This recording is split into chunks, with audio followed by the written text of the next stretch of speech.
حد، احنا ناس حالنا، عمرنا ما حد جه شاف شقتنا عامله ازاي.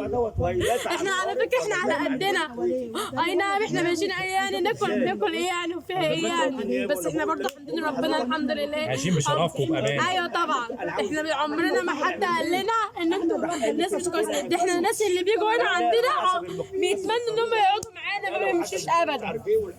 احمد ده كان محبوب، كان حاسس بحاجه، كان مثلا حس منه بغدر، حس منه حاجه؟ لا ده كان ماشي بيكلمكوا عنه، بيقول لكم يعني ما كانش بيقول لنا حضرتك، احنا ما كناش نعرف اي حاجه عنه. احنا احمد لما اليوم ما هم كان راح اصلا عندنا قال له يا احمد روح غير وتعالى، راح غير وقال له يا بابا انا رايح لصاحبي. بعد كده ايه اللي حصل؟ راح ماما كان نفسه رز وفراخ كده ورك، هو اللي كان طالبها كمان، كان يبص بابا جامد وكان يبص ايد ماما وكان بيحبني وكان بيحب يخرج معايا يعني.